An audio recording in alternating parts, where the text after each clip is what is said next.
All right, so what today I'm going to do is, in the first part of the lecture, I'm going to talk about the work energy theorem when both conservative and non-conservative forces are involved. And in the second part of the lecture, we're going to talk about collisions. So that would be a new topic, all right? So let's come back to the work energy theorem. But when we discussed the work energy theorem, we made a statement that it is equal to the change in kinetic energy for all cases, and it is also equal to the negative change in potential energy for conservative cases. But many times it happens that we have to deal with non-conservative forces as well as a combination of conservative forces. Now, let me repeat. What are non-conservative forces? Who can tell me?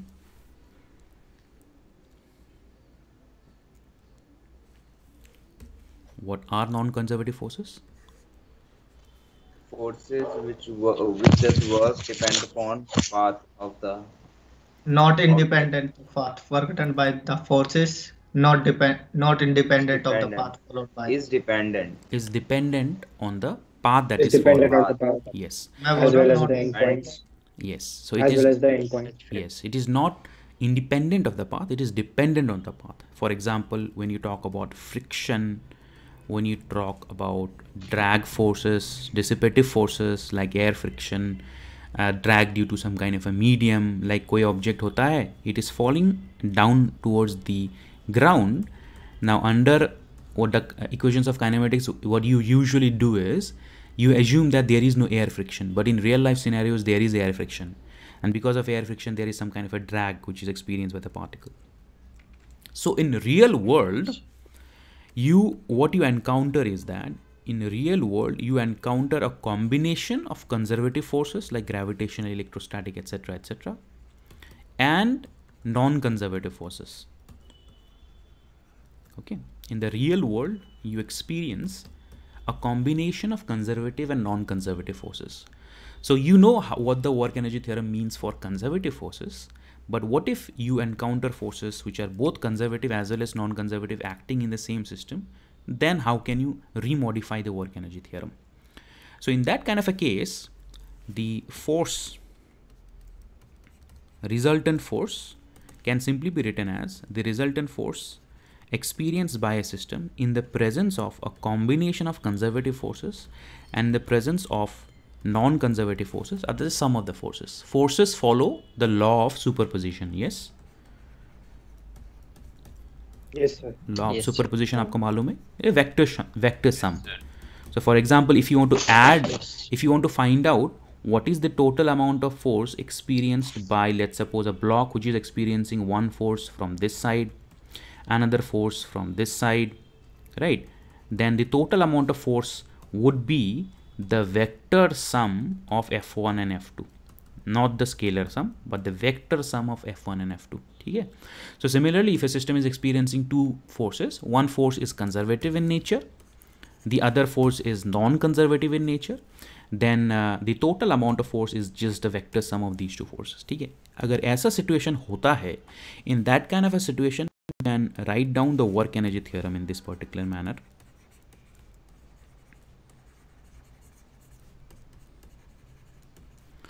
So the work energy theorem, as originally written, it's if a particle under such kind of a force field travels from, let's suppose, A to B in the presence of both conservative and in the presence of non-conservative forces.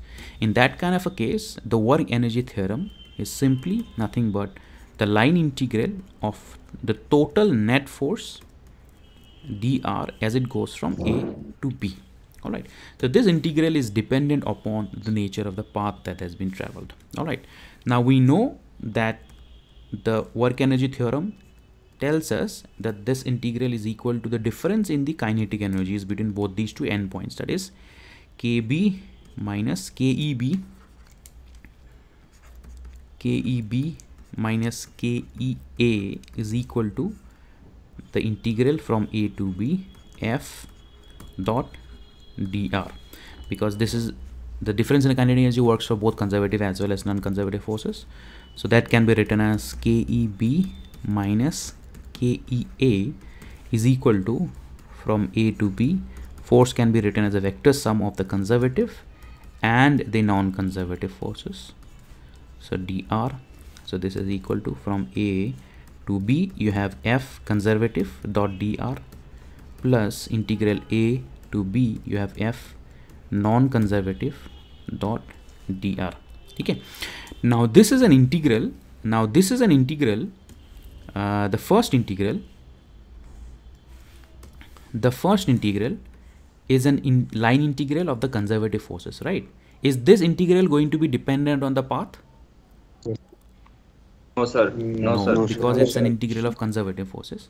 And the second is a line integral for non-conservative forces. Is this going to be dependent on the path?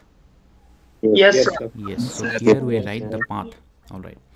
So it simply means that this is basically, now what is this first integral equal to? Can anybody tell me in terms of potential energy? -10 in potential energy. Potential energy UA minus UB. Minus UA UB. minus UA minus U. Yes, very good. So the first term is the line integral of the forces which are conservative, that is the work done due to the conservative forces. That can be written as a negative difference in the potential energy between A and B. And the second term is cannot be written in terms of potential energy because these are non-conservative forces. Non-conservative forces cannot be written in terms of potential energies. So therefore I write here the work done due to the non-conservative forces as the particle goes from A to B. Okay, so this was the work done overall because of a result of both the forces. This is the work done only due to the non-conservative forces. Non-conservative forces as particle goes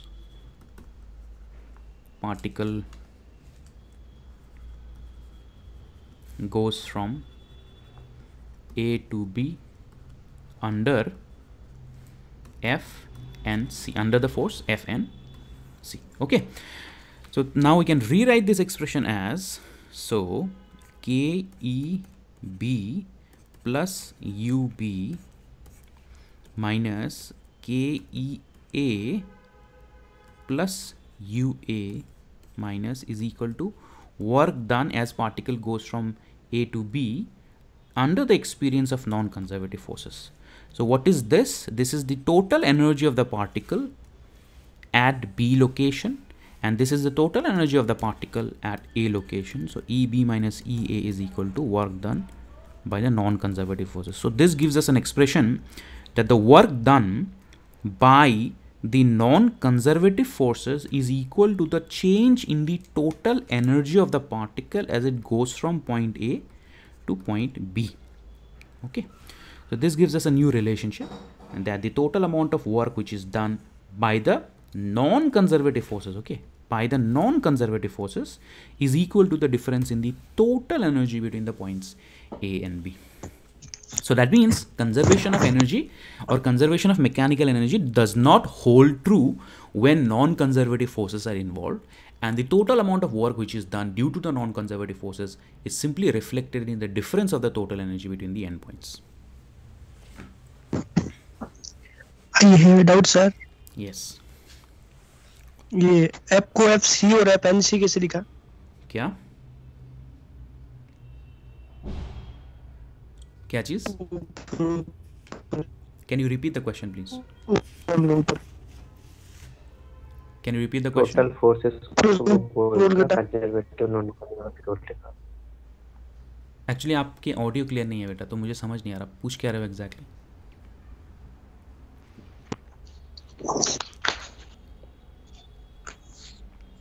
वो बोल रहा sir F को आपने FC और FNC क्यों लिखा, मतलब conservative force और नॉन कंजर्वेटिव फोर्स क्यों लिखा, ये डाउट उसका. हाँ, तो मैंने स्टार्टिंग में ही तो बताया था कि अगर कोई ऐसा सिस्टम है तो ज़रूरी नहीं कि एक ही सिस्टम में एक ही फोर्स हो. बहुत बार दो दो फोर्सेस हो सकते हैं, तीन तीन चार चार पाँच पाँच फोर्सेस हो सकते हैं. तो जब एक से ज़्यादा फोर्सेस होगा तो forces follow the law of superposition. That means the total net force can be written as the vector sum of all the forces involved. If there are two forces involved, then those two forces, if one force is conservative and another force is non-conservative, The total force is a vector sum of the conservative and the non-conservative forces. वही तो लिखा मैंने यहाँ पे. For example, okay sir okay.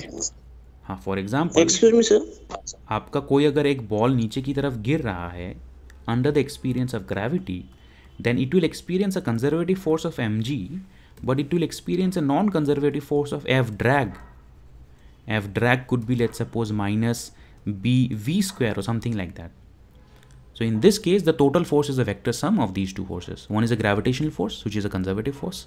One is a drag force, which is a non-conservative force. Okay? Okay sir. Yeah. Next question. Excuse me sir. Yes. Sir non conservative force को sir हमने potential जो energy है उसके term में क्यों नहीं लिखा sir? Non conservative forces को हमने पोटेंशियल एनर्जी के टर्म्स पे क्यों नहीं लिखा? Yes sir. अगेन बेटा, आपका नाम क्या है? आपका नाम क्या है बेटा? Sir Ajay. Ajay. Were you present, Ajay, in the class when I was discussing conservative forces? Sir I am absent sir. Why were you absent? Sir मेरा नेटवर्क प्रॉब्लम था सर. परसों शायद.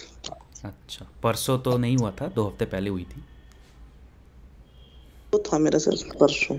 ठीक है बेटा, चलो अजय, इसको आप उस तरीके से मत लेना. बट आज के क्लास में 3 क्वेश्चंस अभी तक मुझे 3 बच्चों ने पूछा है, और वो तीनों क्वेश्चंस ही has been already explain by me. जो पहला क्वेश्चन था, और जो अभी दूसरा क्वेश्चन था, और आप जो अभी तीसरा क्वेश्चन पूछ रहे हो. सो अगर आप जैसे क्लासेस नहीं अटेंड करोगे या बीच में क्लास में से लेक्चर में आते जाते रहोगे, तो फिर दिक्कत तो होगी ना यार, है ना? आप जो क्वेश्चन पूछ रहे हो रेलिवेंट है, लेकिन इसका जवाब मैं दे चुका हूँ. अब मैं क्या कर सकता हूँ बार बार कि मैं दोबारा से 5 मिनट लेकर के आपको एक्सप्लेन करूँ कि force is a gradient of potential only when work done is equal to 0, only when they are conservative. When they are non conservative, force को हम as a gradient of potential ना लिखूँ. या फिर you attend the classes, class नहीं attend कर पा रहे हो, मैं वीडियोज़ भी तो शेयर कर रहा हूँ, आप नोट्स ही देख लो. And this is not for you Ajay, this is for the entire class. देखो बेटा, ऐसा है ना, आपकी क्वेश्चंस जो है बहुत वैलिड है, लेकिन अगर आप क्लासेस मिस करोगे, टॉपिक्स नहीं समझ में आएंगी, and when I use that concept in the next class, वहाँ पे अगर आप डाउट होगा तो फिर किसकी गलती है बताओ? या तो मैं क्लासेस को ऐसे रिपीट करता रहूँ, जो कॉन्सेप्ट मैं ऑलरेडी समझा रहा हूँ बार बार ही आपको, दोबारा मैं वही बताऊँ, स्मॉल डिस्प्लेसमेंट के बारे में भी यही बताऊँ, वेक्टर लॉ ऑफ सुपरपोजिशन भी 2-4 बार बताता रहूँ, है ना? कंजर्वेटिव नॉन कंजर्वेटिव बार बार बताता रहूँ, है ना? मुझे पता है कि ये ऑनलाइन क्लास है, आप आ रहे हो, जा रहे हो, कभी अटेंड कर रहे हो, नहीं कर रहे हो, ठीक है यार, फुल फ्रीडम है. But for their is a continuity happening ना. मैं आपको ए पढ़ाऊँगा, फिर बी पढ़ाऊँगा, फिर सी पढ़ाऊँगा, फिर डी पढ़ाऊँगा, फिर जब जेड तक पहुँचूँगा, आपका क्वेश्चन अगर ए में ही अटक के रह गया तो मैं क्या करूँ? I have to interrupt the lecture and then I will have to explain something that has already been explained in 2-3 lectures before. This is something that I am requesting for the entire class. ठीक है बेटा, आप please attend all the classes. Net का दिक्कत है, कुछ और issue है, at least go through the PDF minimum कि सर ने ये टॉपिक्स पढ़ाई हैं, नहीं समझ आ रहा, नेक्स्ट क्लास के स्टार्टिंग में ही आप बोलो सर ये टॉपिक मैंने देखा था बट मुझे नहीं समझ आई, प्लीज़ आप दोबारा से एक्सप्लेन कर दो, तो मैं दोबारा से एक्सप्लेन कर दूंगा. ठीक है, बट थोड़ा सा वो आप please for the entire class, please थोड़ा सा जो है repeatedly, if you ask me questions that has been answered to you 2-3 times in the previous lectures, तो फिर that's a wastage of time, to be very frank. Okay, so potential से related जो भी doubts है conservative forces के case में होता है, ये मैंने पहले एक्सप्लेन कर दिया था. It cannot be done for non conservative forces. If the line integral of a force is dependent on the path, you cannot represent that force as a gradient of a scalar function. That's why you cannot write the non-conservative force in terms of potential energies. Okay. और किसी को कोई ऐसा doubt है that is from the previous lectures तो please अभी पूछ लो.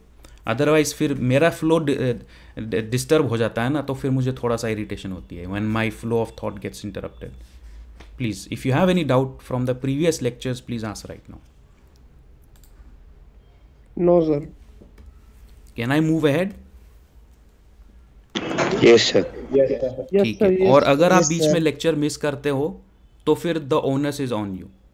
ठीक है, you don't ask me questions कि सर पहले क्या पढ़ाया था, if you miss the lectures, but if you are there in the class then please you are free to ask questions. ठीक है, नहीं तो फिर आप मुझे डिस्टर्ब मत करना अगर आप बीच बीच में रैंडमली लेक्चर्स अटेंड कर रहे हो तो please don't. A block of mass m, so let us do a problem. ठीक है, थोड़ा सा प्रॉब्लम करने से बिकम्स मच मोर क्लियर कि हम जो कॉन्सेप्ट डिस्कस कर रहे हैं उसकी मीनिंग क्या है। A block of mass capital M slides down a plane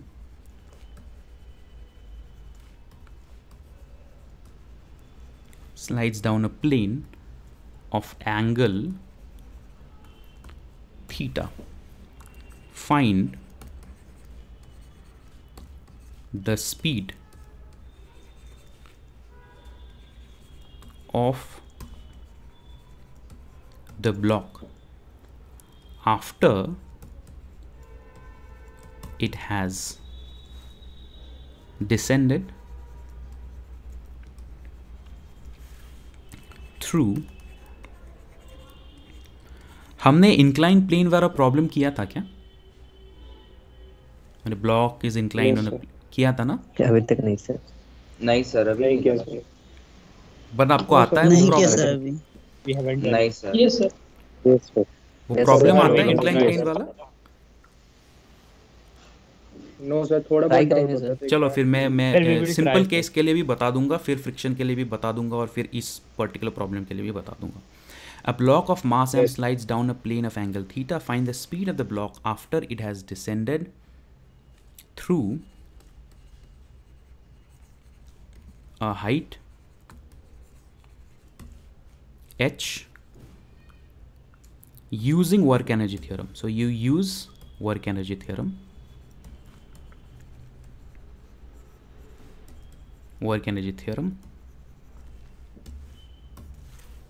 assuming that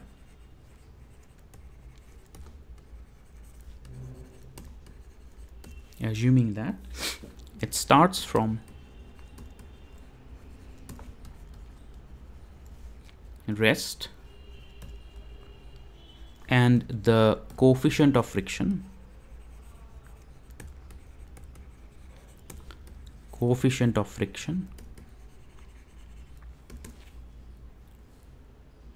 is mu. Okay, a block of mass m slides down a plane of angle theta. Find the speed of the block after it has descended through a height of h using work energy theorem, assuming that it starts from rest and the coefficient of friction is mu. There are two parts to the question. Part number A, if mu is a constant, okay, and part number B, if mu is a function of x, mu x is equal to x. Let me give you a few options, correct options. अगर आप background में कर रहे हैं तो you can write it in the chat box कि आपका answer क्या है। ऑप्शंस फॉर फर्स्ट ऑप्शन, इसमें ऑप्शंस क्या है? 1 2 3 4, ठीक है। So the first option is 2gh1 minus mu tan theta. Okay, second option is 2gh1 minus mu cot theta. 2gh1 minus mu, and this is 2gh. और second के case में आपके options है option number 1 2 3 and 4.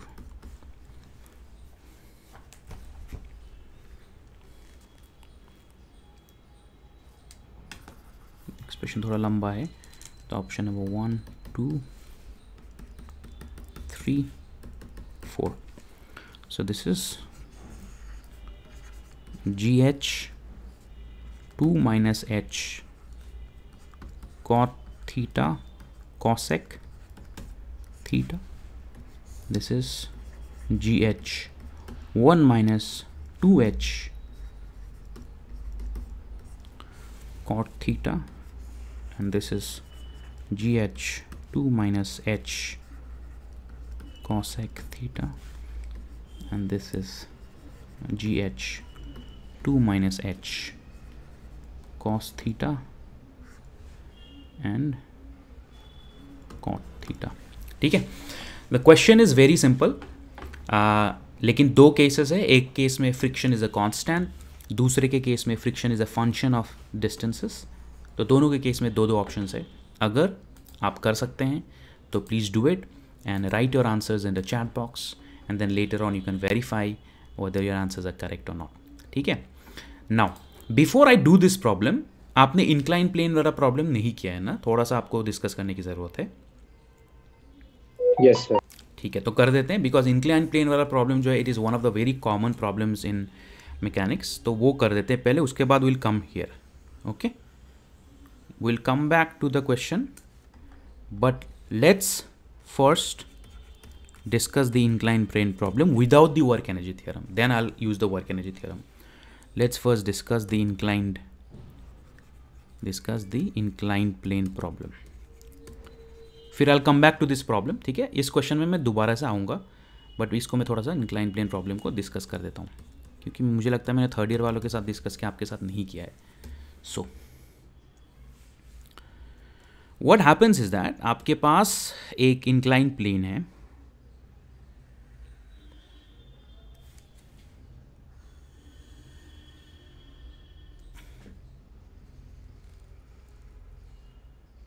that is attached to the ground.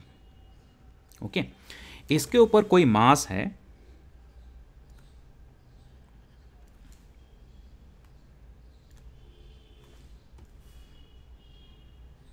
जो slide कर रही है.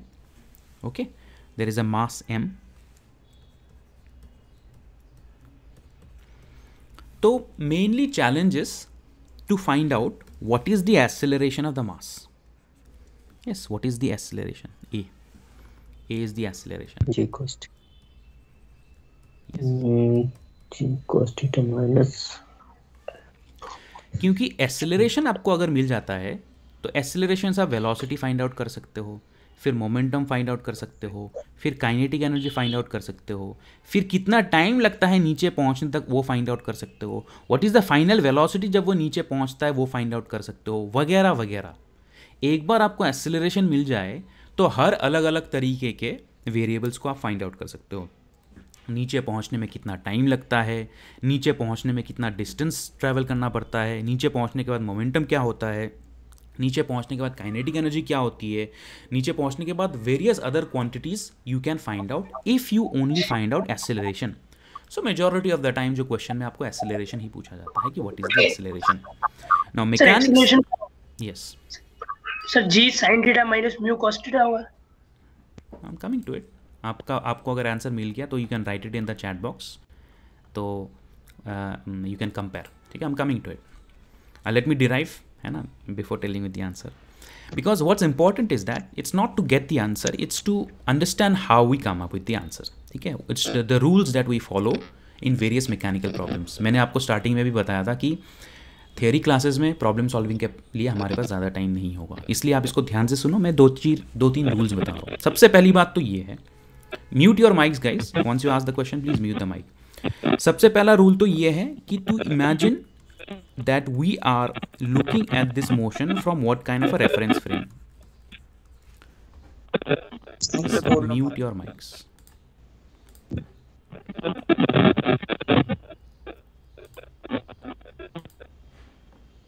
सबसे पहले तो ये है that we are looking at this phenomena from some kind of a reference frame, and that reference frame has to be inertial. तो मैं किसी ग्राउंड से देख रहा हूँ इस मोशन को. ठीक है, दूसरा बात ये है कि मैं मोशन के अलॉन्ग कोई एक्सिस लिख लेता हूँ. Let's suppose this is x axis, incline plane के डायरेक्शन में मैं इसको एक्स एक्सिस मान लेता हूँ, और perpendicular to the incline plane में इसको वाई एक्सिस मान लेता हूँ. ठीक है, सबसे पहले I choose to be an inertial observer. I am in the ground. I am not accelerating. Second, I choose a coordinate frame of reference. Third, to apply the Newton's second law, we need to know about the forces. ठीक है, अगर forces कौन कौन से हैं, वो अगर balanced है तो इसका मतलब उस डायरेक्शन में कोई मोशन नहीं होगा. अगर फोर्सेस है किसी डायरेक्शन में जो अनबैलेंस्ड है, तभी उस डायरेक्शन में मोशन होगा. सो अगर फ्रिक्शन नहीं है तो what are the forces in this diagram? Weight, mg. Weight. mg reaction. Yes. Reaction from the inclined plane. normal Yes. Normal reaction. Yes. The only Perpendicular to the plane. Yes. The only realistic force that exists in this system is the weight. All right. So now weight का जो direction है और xy axis का जो direction है वो तो same है नहीं. So what I'll do is I'll try to look at components. So first I'll look at along x axis क्या है, and then I'll look at along y axis क्या है. तो along x axis और along y axis हमें find out करने के लिए we need to look at components. ठीक है. To find out the components, what I do is I can find out the components along both x and y axis. free body diagram. ठीक है. तो mg का जो component होगा in a direction which is opposite to y axis is how much?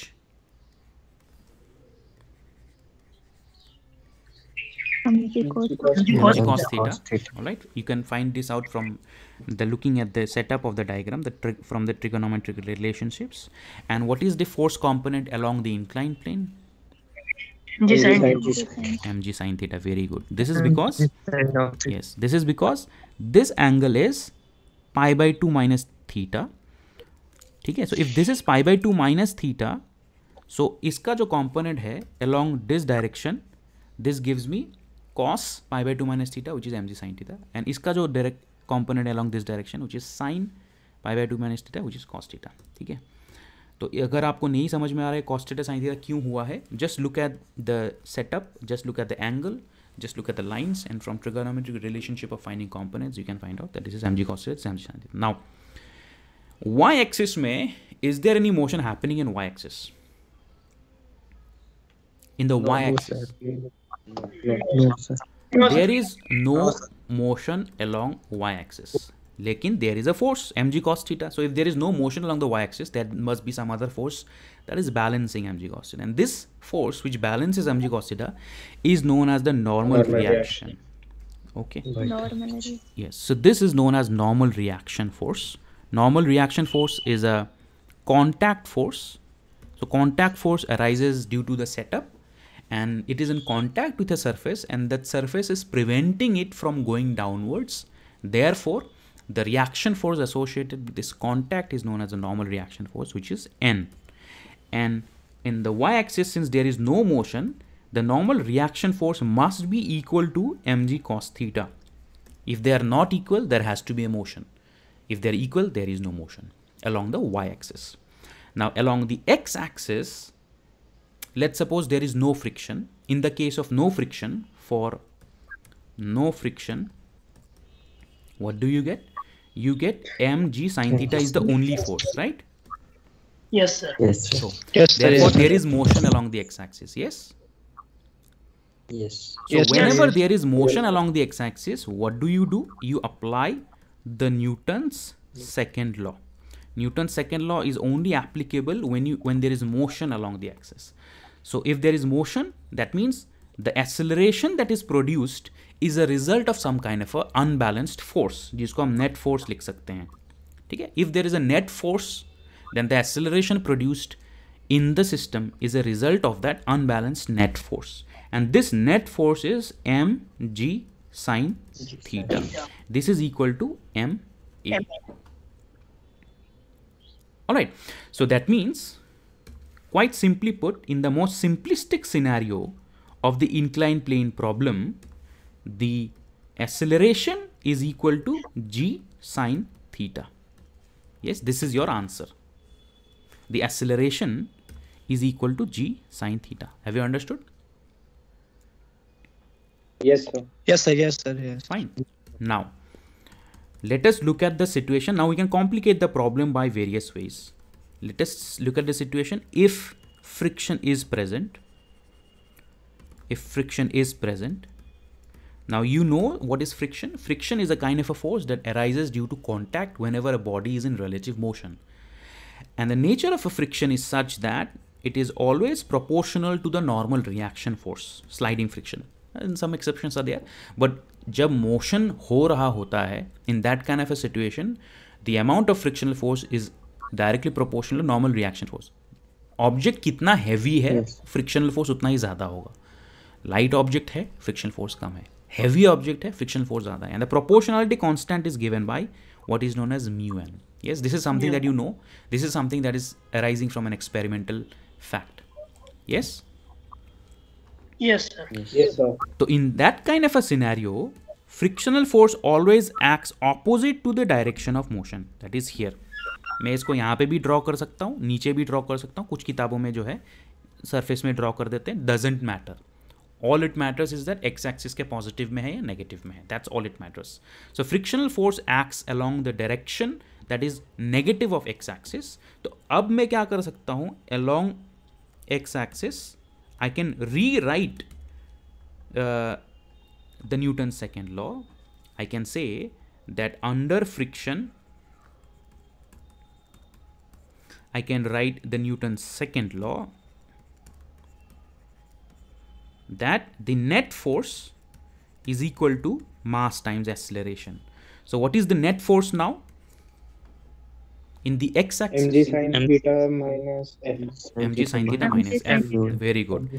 mg sin theta minus f is equal to m minus f. is equal to ma. Very good. So y-axis में वैसे का वैसा ही है. y-axis में there is no change. Yes. So f को हम लिख सकते हैं mg sin theta minus f is nothing but mu n is equal to ma. Now n is something that we already know what n is, and I can use this here.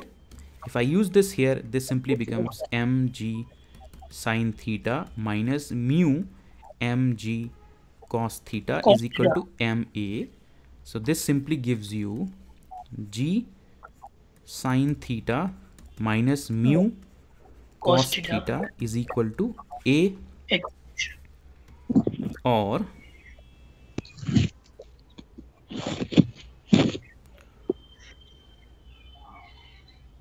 that's it. So a is equal to this. tan theta के नाम से भी लिख सकते हो वैसे, अगर आप g sin theta को बाहर निकाल के लाते हो. tan theta. Okay, so that's it. That this is your required acceleration.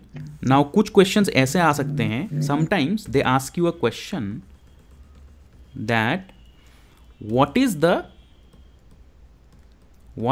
the minimum theta when block starts to slide? You know, block starts to slide. समझते हो ना?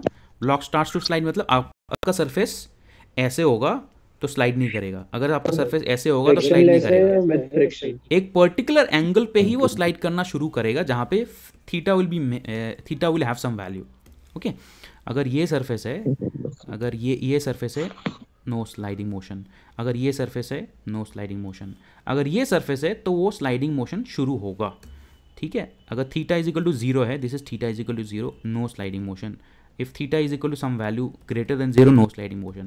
So what is the minimum value of theta जहाँ पे sliding motion just starts happening? So that theta is known as theta minimum. Okay. So इस तरह के questions में आप क्या कर सकते हो? आप कह सकते हो कि below theta minimum acceleration is equal to 0.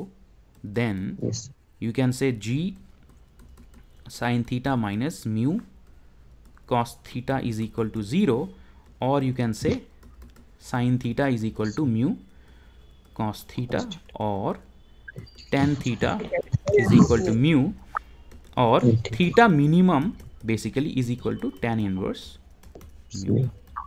Fine.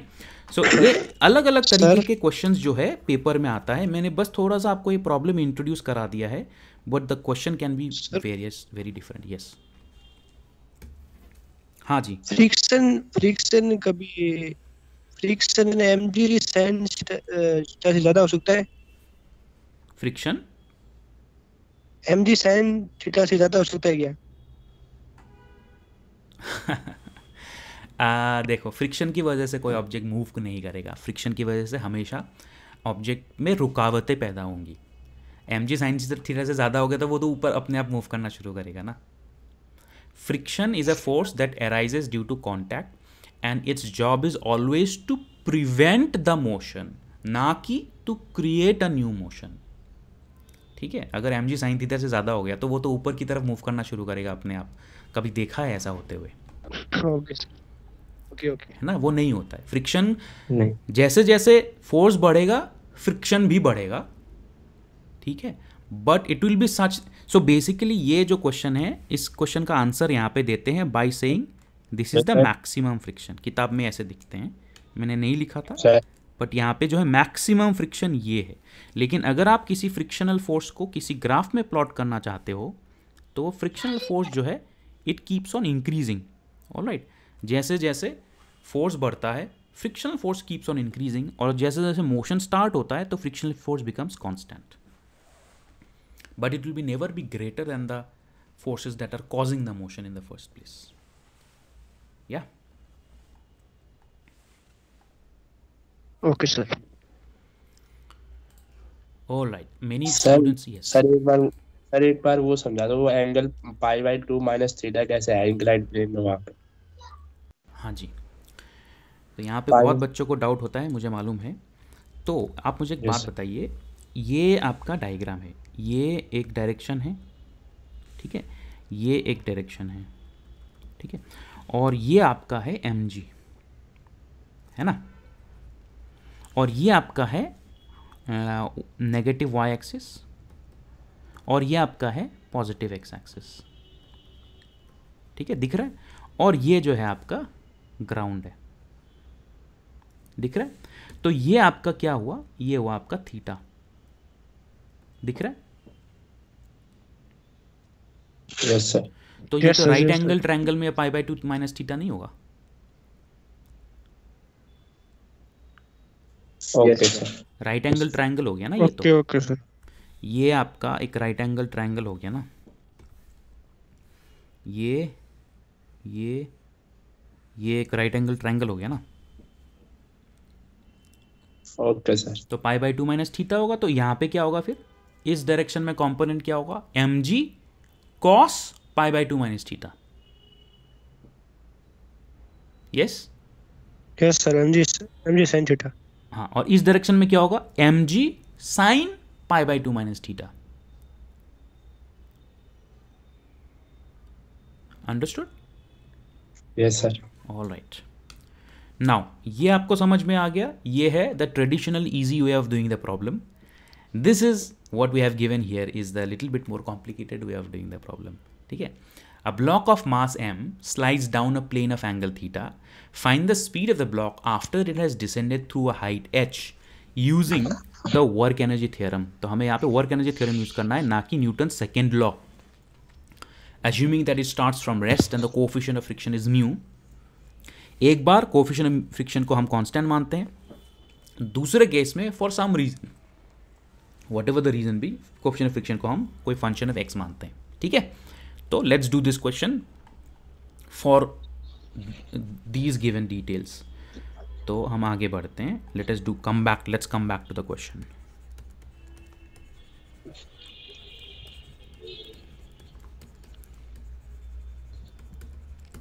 ठीक है, okay.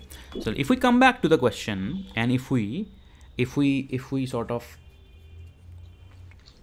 let's redraw the inclined plane.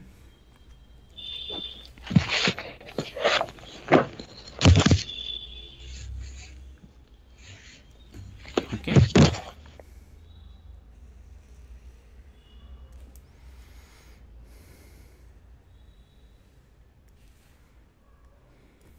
let's redraw the inclined plane.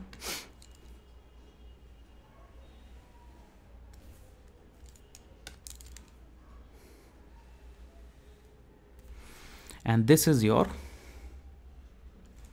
mass m, and this is theta, ठीक है, मास m। तो इंपॉर्टेंट चीज यहां पे ये देखने के लिए है कि अगर आपको ये चीज समझ में आ गया तो यहां पे हमने न्यूटन सेकेंड लॉ यूज करके प्रॉब्लम को सॉल्व किया है, ठीक है, प्रॉब्लम सॉल्व हो गई है। That's not the point. The point is हम अभी एक दूसरा अप्रोच लगाने वाले हैं। We are going to use the approach of work energy theorem in the same problem. So this will give you an idea about how the approaches are different. Okay. So the question is saying कि ये जो चीज़ है ये नीचे की तरफ आ रहा है, ठीक है, तो यहाँ पे भी सेम फोर्स लग रहा है, लेकिन हम इसको न्यूटन सेकेंड लॉ में नहीं लगाएंगे। सेम फोर्स है आपका mg, और इस फोर्सेस को मैं अलग अलग इसमें डिवाइड कर सकता हूँ। मैं इसको mg cos theta along the negative y axis, mg sin theta along the positive x axis। आपका यहाँ पे फ्रिक्शन है opposite to the motion, F is equal to mu N, okay, और आपका नॉर्मल रिएक्शन फोर्स है here, okay, N et cetera et cetera. और इन forces के कॉम्बिनेशन की वजह से कोई एक्सेलरेशन हो रही है इस इंक्लाइन प्लेन में, ठीक है। तो लेट्स सपोज कि इनिशियली जो है ये ऑब्जेक्ट जो है यहाँ पे था, ठीक है। लेट्स सपोज इसकी जो हाइट थी वो यहाँ पे था, और लास्ट में वो ऑब्जेक्ट जो है यहाँ पहुँच जाता है, ठीक है। अगर वो यहाँ पहुँच जाता है तो लास्ट में वो यहाँ तक आ जाता है। तो क्वेश्चन में क्या दिया गया है? क्वेश्चन में दिया गया है that it has descended through a height, descended through a height of H, height of H, okay, not a distance of H, height of H. तो मतलब कि क्या हुआ, ये जो हाइट जितना वो नीचे आया है that height is H, alright, जितना हाइट वो नीचे आया है that is the height of H. Now let's say that this is point A जहाँ पे वो इनिशियली था, और let's say this is point B जहाँ पे वो फाइनली पहुँचा। तो let us look at the various quantities associated with work energy theorem. नाउ यहाँ पे conservative forces are also there and non conservative forces are also there. Conservative force कौन सा है बेटा यहाँ पे? mg, mg sin थीटा, जिसकी वजह से मोशन हो रहा है। एंड नॉन कंजर्वेटिव फोर्सेस कौन सा है? Friction. Friction. Very good. So there are two forces here. One are the non-conservative forces, and one is the conservative forces. तो अभी हम देखते हैं कि कंजर्वेटिव फोर्सेस के लिए at point A what are the values, point A, at point B what are the values, ठीक है। हम न्यूटन सेकेंड लॉ को नहीं यूज कर रहे हैं, रेदर हम वर्क एनर्जी थ्योरम को यूज करेंगे। Alright, so because of the conservative forces, because of conservative forces,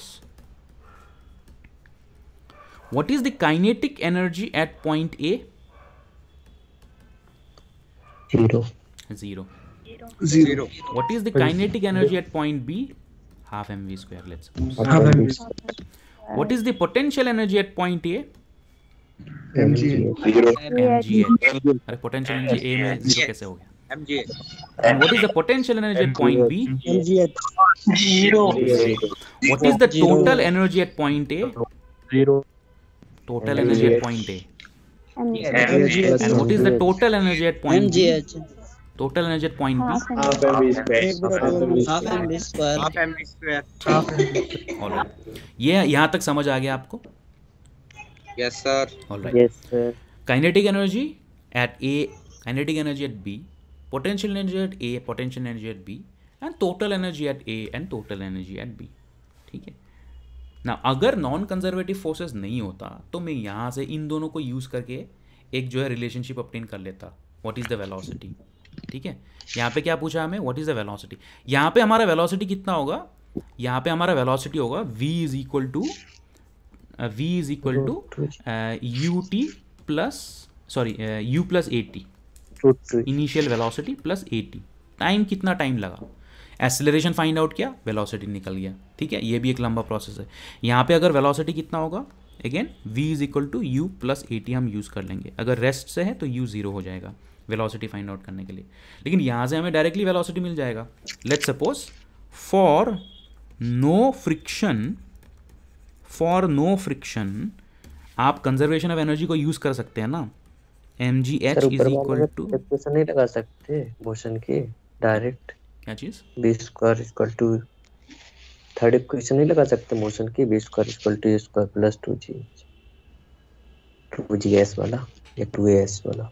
हाँ तो वो इक्वेशन कैसे आया, वो इक्वेशन कैसे आया? नहीं सर, हम लोग पहले नहीं ड्राइव किए थे। हाँ लगा सकते हो, लेकिन वो इक्वेशन कैसे आया, वो भी कंजर्वेशन ऑफ एनर्जी से भी प्रूव कर सकते हो ना, आप लगा सकते हो, लेकिन आप जो चीज़ कह रहे हो वो एक सर्कुलर आर्गुमेंट हो गया कि क्योंकि आपको मैं अगर बोलूँगा कि वो एक्सप्रेशन आप प्रूव करो तो वो एक्सप्रेशन भी इस तरह से आप प्रूव कर सकते हो। तो I am just starting from 2 different concepts. Kinematic equation कहाँ से आया, वो भी न्यूटन्स लॉ से ही आया है। काइनेमेटिक इक्वेशंस का कोई इंडिपेंडेंट एब्सोल्यूट एग्जिस्टेंस नहीं है apart from the Newton's laws. Kinematic equations are also a result, a consequence of Newton's laws where acceleration due to gravity is constant, या acceleration is a constant। तो यहाँ पे आप वो भी लगाओगे, लेकिन तुम जो कह रहे हो और मैं जो कह रहा हूँ वो दोनों सेम ही चीज़ है।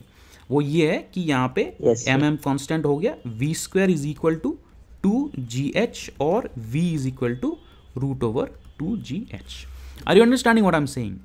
मैं यहाँ पे जो है वेलोसिटी कैसे फाइंड आउट करूँगा, फोर्सेस को बैलेंस करूँगा, एक्स एक्सिस वाई एक्सिस देखूंगा, फिर सेकेंड लॉ लगाऊंगा, फिर एक्सेलरेशन फाइंड आउट करूंगा, फिर वेलोसिटी आ जाएगी after some interval of time.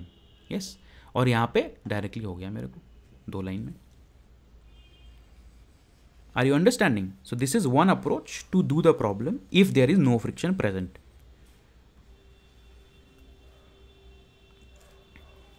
Yes, if you know the height that it has descended. Now, if friction is present, now what to do? Sir ये incline plane से इस B point पे पहुंचेगा तब भी वेलोसिटी v बराबर √2gh ही होगी। तो h को अगर आपको ये डिस्टेंस मालूम है तो उसको h से कोरिलेट कर सकते हो ना। लेट्स सपोज ये डिस्टेंस s है, अच्छा s, हाँ तो ये अगर distance s s sin theta हो जाएगी। हाँ तो h is equal to s sin theta आ जाएगा ना यहाँ पे। तो आप जी सर, फिर जो तुम कह रहे हो वो चीज़ तुम्हारे माइंड में डाउट खत्म हो जाएगा कि ये हो जाएगा 2g sin थीटा हो जाएगा ये फिर, ठीक है। सर ये एक बार दोबारा बताना, यहाँ पे जो h है सर वो डिस्टेंस ट्रेवल जो हो चुका वो h वो है, या फिर जो हम जिस हाइट पे अब हम आ चुके वो है? यहाँ पे जो h है वो वर्टिकल डिस्टेंस है, h is a vertical distance, ठीक है। h वर्टिकल डिस्टेंस है, ठीक है। अब तो ठीक है, यस नो। ओके सर, जो डिस्टेंस ट्रेवल कर चुके वो है?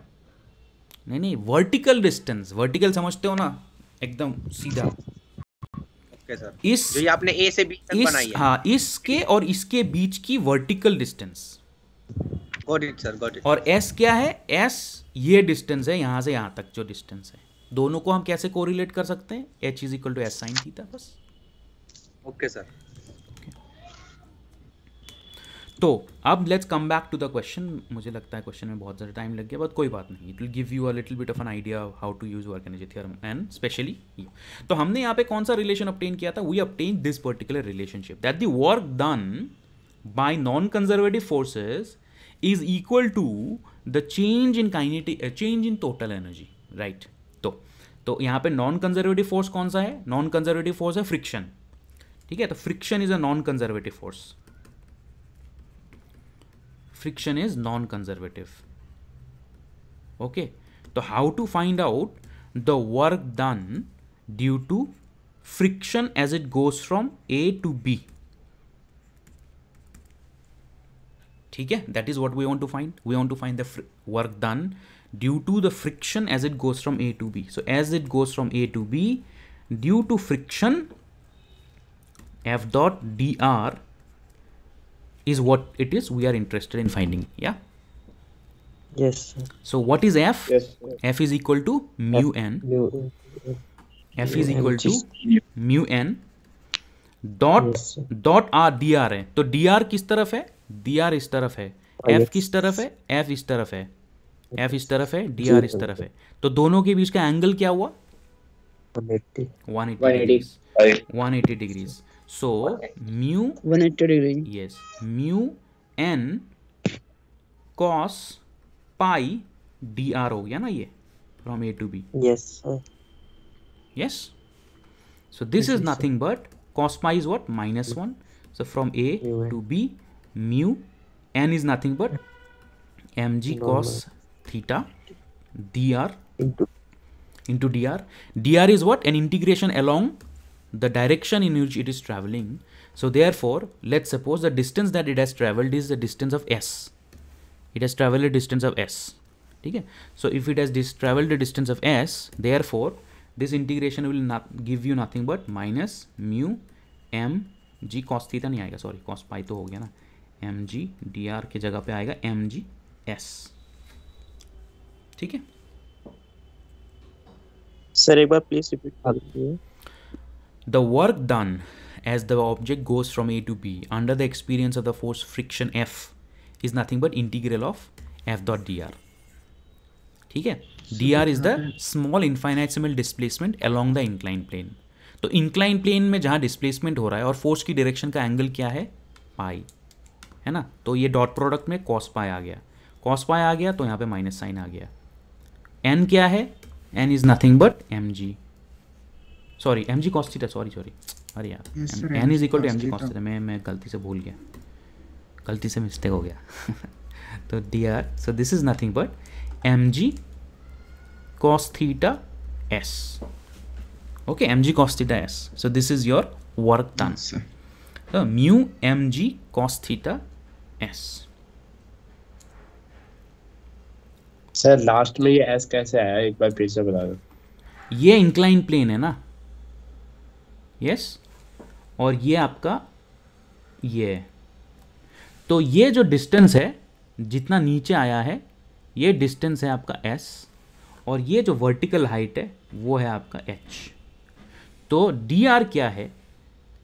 dr is the small infinitesimal displacement, जिसके रेस्पेक्ट में मैं अगर कोई इंटीग्रेशन कर रहा हूं तो इंटीग्रेशन ऑफ dr क्या आता है? r आता है. From 0 to s is equal to s हो गया ना.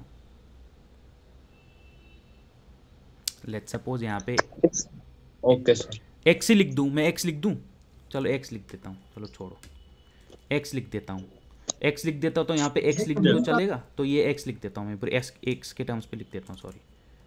चलो x के लिए सर इसमें कोसेटो कांस्टेंट ले लिया है क्या? इंक्लाइन प्लेन तो कांस्टेंट ही है ना. इंक्लाइन प्लेन में थीटा चेंज थोड़ी ना हो रहा है. Okay sir. इंक्लाइन प्लेन तो इंक्लाइन प्लेन ही है, एक्सक्यूज मी सर. चेंज करने के टाइम Yes, पे आप एंगल वो थोड़ा ना चेंज हो रहा है. यस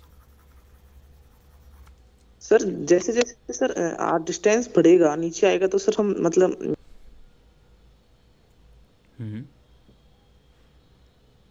जैसे जैसे डिस्टेंस बढ़ेगा. सर जैसे आपने वहाँ पे जो v के लिए फॉर्मूला निकाला था √2gh, सर जब वो जो सिस्टम है वो नीचे आ जाएगा तो सर उसके लिए तो h 0 हो जाएगा ना. अरे तो बार h, इसका मतलब ये थोड़ी ना है. इसका मतलब ये है कि अगर h हाइट से गिरेगी तो इतनी वेलोसिटी होगी नीचे पहुंचने के टाइम पे. Yes sir. चीज़ को समझो ना, फिजिकल किस चीज़ को वो फॉर्मूला रिप्रेजेंट कर रहा है. कहीं पे भी कोई फॉर्मूला नहीं अप्लाई करो. What is this mean? It means that अगर h हाइट से गिरेगा तो नीचे पहुंचने पे उसकी वेलोसिटी इतनी होगी, बस. That's it. ठीक है सर एक सर, बार यहाँ एक पर जी cos पाई कैसे आया ये समझाइए. म्यू cos पाई कैसे आया? cos पाई इसलिए आया क्योंकि जो डायरेक्शन ऑफ डिस्प्लेसमेंट है ये, और फ्रिक्शन की डायरेक्शन है ये, तो ये क्या हुआ? ये पाई हुआ ना आपका. ये डॉट प्रोडक्ट है ना, f डॉट डी आर को हम एफ डी आर cos पाई लिख सकते हैं कि नहीं? यस सर लिख सकते, देख सकते. बस वही किया मैंने, वेक्टर को हटा दिया ना. सर डी आर के जगह पे डी एक्स लिख देते हैं. डी एक्स, हाँ बताओ. सर यहाँ हमने वर्क डाउन तो फ्रिक्शनल फोर्स के कारण फाइंड आउट किया है ना। यस। तो सर नॉन कंजर्वेटिव फोर्स भी तो सर इस पे लगेंगे। हाँ तो लगाऊंगा ना मैं अभी, वो लगाने से पहले मैंने फाइंड आउट किया, कर लिया इसको। यहाँ तक समझ में आया? कांस्टेंट मान लिया। किसको कांस्टेंट मान लिया? म्यू को इसमें अभी। हाँ तो ये फर्स्ट ऑप्शन में तो कांस्टेंट दिया है ना क्वेश्चन में, it's a constant. Okay sir. First question first part कर रहा हूँ, सेकंड पार्ट नहीं कर रहा हूँ।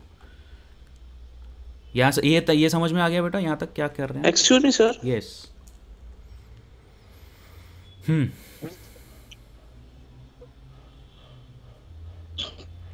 Yes.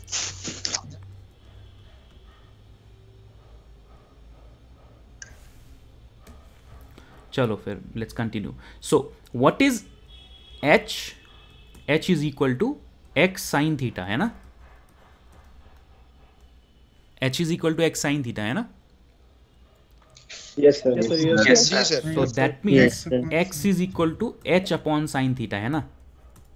Yes, sir. Yes. So इसको हम अगर यहाँ पे यूज करेंगे, तो this is going to be in terms of the vertical height and not in terms of the inclined distance. So mu mg cos theta x के जगह पे आ जाएगा h upon sin theta. So this comes out to be minus mu mg h cot theta. This is the work done by the frictional forces as the object slides down the plane and descends by a vertical height of h. All right? Yes, sir. So now let's apply the work energy theorem. So if I apply the work energy theorem, the work energy tells us that the work done is equal to the change in the total energy, right? That's it. Bus, so work done by the frictional force as it goes from A to B, all right, is equal to EB minus EA, और EA minus EB है ना यहाँ पे, EA minus EB, all right. This is the work energy theorem for conservative and non-conservative forces. तो यहाँ पे आपका क्या आ जाएगा? Minus mu m g h cot theta is equal to EA is equal to, sorry, this is equal to EB minus EA or EA minus EB? EB minus EA, sorry. EB minus EA. So EB minus EA. EB minus EA. So therefore this is going to be EB is equal to half mv square minus mgh. So this becomes half mv square is equal to mgh minus mu mgh cot theta. So आपका यहाँ पे mm cancel हो गया, m cancel हो गया, and you end up getting v square is equal to 2gh1 minus mu cot theta, और v is equal to root over 2gh1 minus mu cot theta. This is your velocity, that's it. क्या हमने mathematics यहाँ पे ज़्यादा किया? कुछ भी नहीं किया. This is your right answer, this is your answer. कुछ भी नहीं किया हमने. दो स्टेप लगाए. एक तो हमने वर्क डन फाइंड आउट किया बिकॉज ऑफ फ्रिक्शन, दूसरा हमने वर्क एनर्जी थ्योरम लगाया for non conservative forces. That's it. So this is your answer. This is option number 2. This is your option number 2gh1 minus root over 2gh1 minus cot theta. This is your answer. So now you can check for yourself if you have gotten these answers. In the chat many have 2. First का B, Ashutosh, Kapil, Kriti, yeah, lot of students have given me, Harsh also. So a lot of students have given me the correct answer. That means you have obtained it correctly. That's it. This is clear for you or everybody. So यहाँ पे हमने सिर्फ work energy theorem का approach लगाया है. यहाँ पे forces का अप्रोच लगाया ही नहीं. न्यूटन सेकेंड लॉ लगाया ही नहीं हमने. That's what's interesting about this.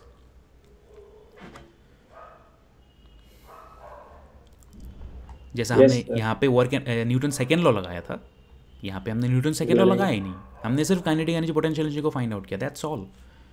सिर्फ हमने यहाँ पे work energy for non conservative forces find out किया. या सर जहाँ पे आपने वर्क डन निकाला सर, वहाँ पे जो एफ डॉट डी एक्स है, तो सर वहाँ पे एफ हम नेट फोर्स नहीं लेंगे, केवल mu n. Work energy theorem में जो मैंने डिराइव किया है ये, इसमें ये क्या है बताना जरा। Work done by non conservative forces. Work done by non conservative forces. और यहाँ पे जो मैं यहाँ पे इक्वेशन यूज किया, इसमें ये क्या है? Work done by friction, which is the non conservative force present here. Yes, sir. Therefore I need to find out this. Okay sir. ठीक है, because non conservative forces are present, therefore I want to use this, and if I want to use this I require this. That's all. Let's move ahead to the second part of the question. अगर आप लोगों ने कर लिया है तो very good. The second part of the question is similar in approach. The only difference is that they have given us a little bit of a twist, and the twist is mu is a function of x. So if mu is a function of x, what's going to happen? So if mu is a function of x, how are the calculations going to be different? Calculations कहाँ पे? यहाँ पे हम mu को बाहर नहीं निकाल सकते इंटीग्रेशन से, है ना? हाँ, इंटीग्रेशन में हो जाएगा उसका। हाँ, इंटीग्रेशन को हम यहाँ पे बाहर नहीं निकाल सकते इंटीग्रल के, इसका भी इंटीग्रेशन हो जाएगा। तो कर लेते हैं, करके देखते हैं। सेकेंड केस में this is option number B and this was option number A. Mu x is equal to, let's come back to this, mu x is equal to x. तो ऐसे सिचुएशन में दोबारा से हम work done claim find out करते हैं। Work done as object goes from A to B due to the friction is equal to integration from A to B minus mu mg cos theta dx minus mu mg cos theta dx. So this is equal to minus mg cos theta as object goes from A to B mu x dx, है ना? So this is equal to minus mg cos theta x dx as it goes from A to B. So this is equal to minus mg cos theta, कितना होता है x का, x square by 2, x square upon 2 yes, from A to B. So A to B का मतलब क्या है? A to B मतलब it is going from the initial position here to the final position here. X. Yes yes, h to 0। तो हम x के terms पे भी लिख सकते हैं या h के टर्म्स पे भी लिख सकते हैं। तो अगर हम h के टर्म्स पे लिखेंगे, h goes from 0 to h goes from h, तो x को हमें x के टर्म्स पे लिखना पड़ेगा, सॉरी x को हमें h के टर्म्स पे लिखना पड़ेगा। तो x is equal to h upon sine theta, है ना? Sine theta. तो हम इसको ऐसे लिख सकते हैं that this is equal to minus mg cos theta into half h upon sin theta whole square that goes from 0 to h. Okay, so this is equal to minus half mg cos theta into 1 upon sin square theta h square 0. All right, so this is equal to minus half mg, so cos theta by sin theta कितना होता है? cot theta and cosec theta h square. All right, so that means the work done under this new frictional force x is equal to minus half mg cot mg h square cot theta cosec theta. So this is your work done for non-conservative forces for mu x is equal to x for this particular situation only. हो गया, ये obtain हो गया। तो अब हम इसको work energy theorem में अप्लाई कर देते हैं। इसको अगर हम वर्क एनर्जी थ्योरम में अप्लाई कर देंगे for non conservative forces, this gives you W BA due to the force of friction is equal to total energy of A minus B. Half mv square minus mgh. Exactly. So this is half minus half mgh square cot theta cosec theta is equal to half mv square minus half mgh That's it, just 2-3 lines. Half mv square is equal to mgh minus half mgh square cot theta cosec theta, or this becomes, your m gets cancelled and you're left with v square is equal to 2gh minus gh square cot theta cosec theta, or v is equal to root over 2gh 1 minus, sorry, gh 2 minus h cot theta cosec theta. Yes, this is our answer, 2 minus h cot theta cosec theta. कौन सा answer है ये?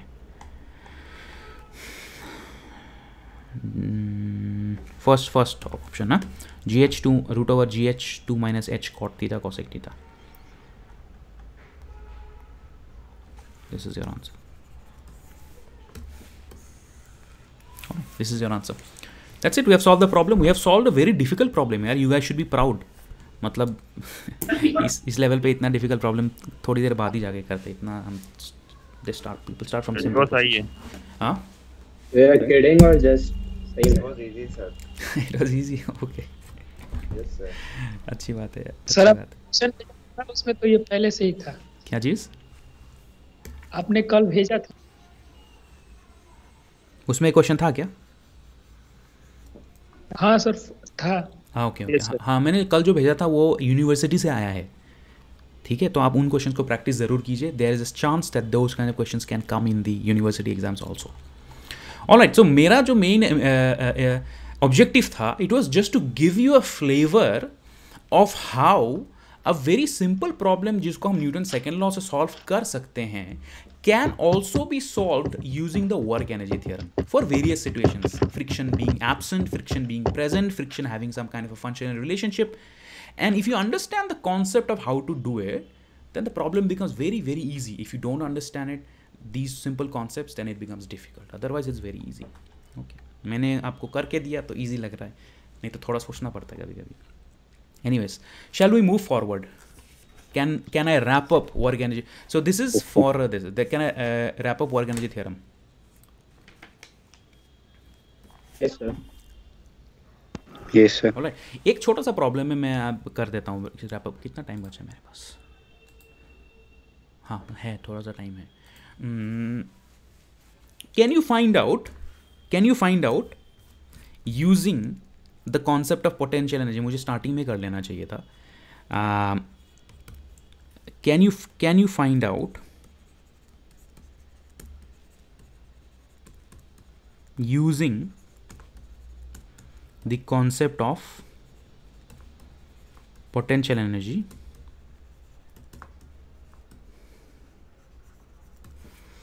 the time period of oscillations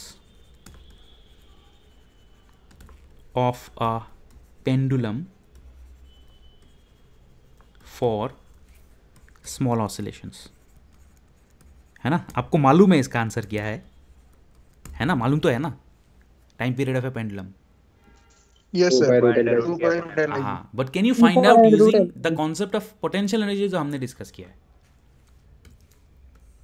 can you find this?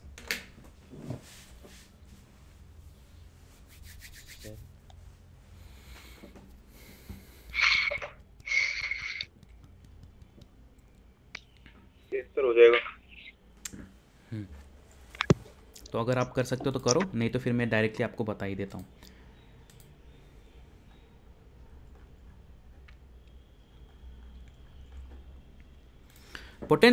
Pendulum का अगर आपको याद है, when we talked about the pendulum, without going into the same discussion again, I said the what is the potential energy associated with the pendulum. ये pendulum है आपका, और ये जो है इसका मोशन है. ठीक है, अगर मैं इसको थीटा मानता हूं तो potential energy of a pendulum is what? mgl 1 minus cos theta. Very good. mgl 1 minus cos theta. Very good. mgl 1 minus cos theta. mgl 1 minus cos theta. All right. Now, potential the motion of a pendulum is not simple harmonic. Pendulum is a anharmonic oscillator. Okay, pendulum is a anharmonic मतलब not harmonic, harmonic oscillator, but under small oscillations मतलब small displacements from its equilibrium, it becomes a harmonic oscillator, मतलब it executes SHM. Yes sir. So for small oscillations, what can we do? We can first of all find the equilibrium point. वो हमें पता है, but चलो करके देखते हैं. Equilibrium point, stable equilibrium कौन सा होगा? D u upon d theta is equal to 0 और d upon d theta is equal to m g l 1 minus cos theta is equal to 0 और m g l 1 minus plus sine theta, sorry 0 plus sine theta, 0 plus sine theta is equal to 0 और sine theta is equal to 0 और theta is equal to 0 and pi भी होता है, but that is unstable. Okay, so theta is equal to 0 corresponds to a stable equilibrium. तो अगर हमें oscillation, frequency of oscillation find out करना है, frequency of oscillations find out करना है, तो हमें क्या करना पड़ेगा? We have to do a second order derivative d two u upon d theta 2. So this is equal to d upon d theta of d theta 2 is equal to so m g l sine theta. ठीक है ना, m g l sine theta यहाँ से आ जाएगा आपका, m g l sine theta. ठीक है, तो 0 को हटाइए, तो m g l sine theta यहाँ पे आ गया. तो इसका जो है कितना होगा? इसका होगा आपका m g l cos theta हो गया. ठीक है, at theta is equal to 0, at theta is equal to 0. What is this? This is nothing but m g l. This is equal to k. Yes, so angular frequency is omega is how much? Under root k by m. Under root k by m. Omega is equal to under root k upon m. However,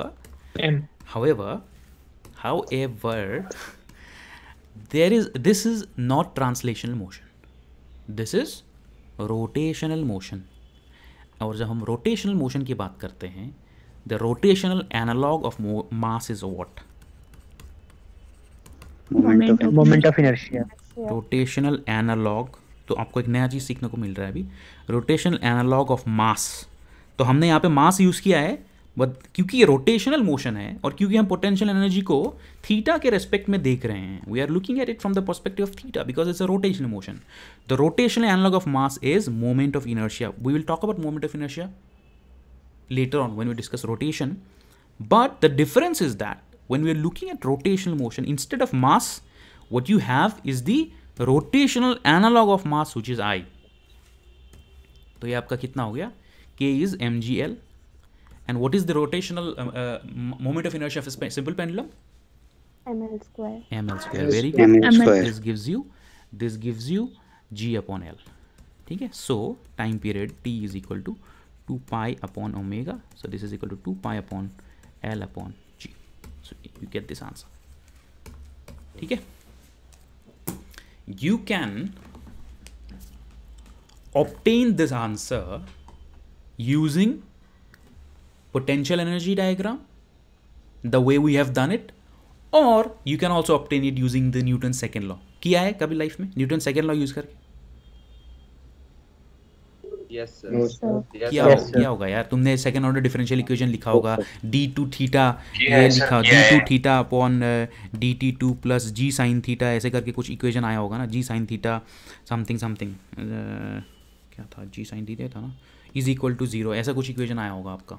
उस equation को आपने approximate किया होगा कि theta अगर बहुत छोटा है तो sine theta is equal to theta, and फिर आपने सॉल्व किया होगा, है ना.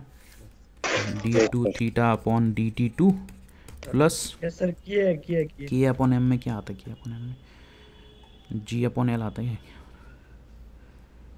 जी अपॉन यहाँ पे क्या आता है मैं भूल गया, जी अपॉन एल आता है शायद, sine theta is equal to 0. ये न्यूटन सेकेंड लॉ से ऐसे कर सकते हैं, और सेम चीज़ मैं पोटेंशियल एनर्जी डायग्राम से भी यहाँ पे कर सकता हूँ. ठीक है, बट जस्ट इंटरेस्टिंग थिंग, इसलिए मैंने आपको बता दिया. Any questions in potential energies, work energy theorem वगैरह वगैरह, जो भी हमने लास्ट 2-3 क्लासेस में डिस्कस किया है। Sir ji potential energy of pendulum का फॉर्मूला है u theta is equal to mgl। Sir ये कहाँ से आया है? सर ये हमने डिस्कस करा है? बेटा बताओ हमने डिस्कस करा कि नहीं करा ये? करा है। तो क्या एब्सेंट क्यों रहता है? कौन सी क्लास है सर? कौन सी क्लास है सर? बेटा ग्रुप में हो तुम, व्हाट्सएप के ग्रुप में हो? Yes sir. तो वहाँ पे मैं पीडीएफ जो शेयर करता हूँ वो खोलते हो क्लास के बाद? नहीं सर, लेक्चर्स मैंने सारे अटेंड कर रखे हैं सर, बस मुझे ये याद नहीं आ रहा कब डिस्कस करा था। ये हमने डिस्कस करा था आई थिंक लास्ट या लास्ट टू लास्ट लेक्चर में। अभी दिखा देता हूँ आपको, एक सेकंड, एक सेकंड मैं आपको दिखा देता हूँ। हाँ यहाँ पे हाँ कहाँ ये मैंने कहाँ डिस्कस किया था? ये देखो, ये डिस्कस किया था ना, ये देखो इस टाइम पे आप कहाँ थे जब हमने ये डिस्कस किया था? मैंने ऑब्टेन किया था पूरा पेंडुलम के केस में, मैंने आई हैव ऑब्टेन्ड इट, मैंने ग्राफ भी बना दिया पूरा पेंडुलम का, ठीक है? This is where we have discussed it. You can go back to the recording and see if there is some kind of a confusion. Okay, yeah any question in work energy theorem, potential energy वगैरह वगैरह, because I am going to go to a new topic. Yeah sir, yeah sir kinetic energy और sir kinetic energy और potential energy के graph में जो relation होता है वो बता दीजिए। काइनेटिक एनर्जी और पोटेंशियल एनर्जी के ग्राफ में relationship there is a difference in the phase for pendulum. Pendulum के केस में ऐसा होता है। पेंडुलम के केस में जो है आपका ये पेंडुलम है स्प्रिंग मास सिस्टम के केस में आपका जो है ये एक होता है काइनेटिक एनर्जी के लिए, और ये होता है आपका ये होता है पोटेंशियल एनर्जी, और दूसरा काइनेटिक एनर्जी। तो ये हो गया आपका काइनेटिक एनर्जी और ये हो गया पोटेंशियल एनर्जी। अगर आप ऑब्टेन करना चाहते हो for any kind of spring mass system, देखो यार ये बहुत ज़्यादा क्या हो गया ना, ये डीप में हो गया, इतना डीप में जो है जाएंगे तो बहुत टाइम लग जाएगा। तो काइनेटिक एनर्जी पोटेंशियल एनर्जी का स्प्रिंग मास सिस्टम का एक्सप्रेशन क्या था? हाफ के एक्स स्क्वायर है, half k x minus x not, half k x square, के एक्स स्क्वायर था ना, हाफ के एक्स स्क्वायर था। तो इसको हम कैसे लिख सकते? K is equal to omega is equal to omega square is equal to k upon m, है ना? तो इसको हम लिख सकते हैं half k is equal to m omega square x square लिख सकते हैं, ठीक है? तो potential energy kinetic energy relation कैसे निकाले यार? Kinetic energy is equal to half m v square and v is equal to half m l sir same हो जाएगी, एल स्क्वायर ओमेगा हो जाता है ना।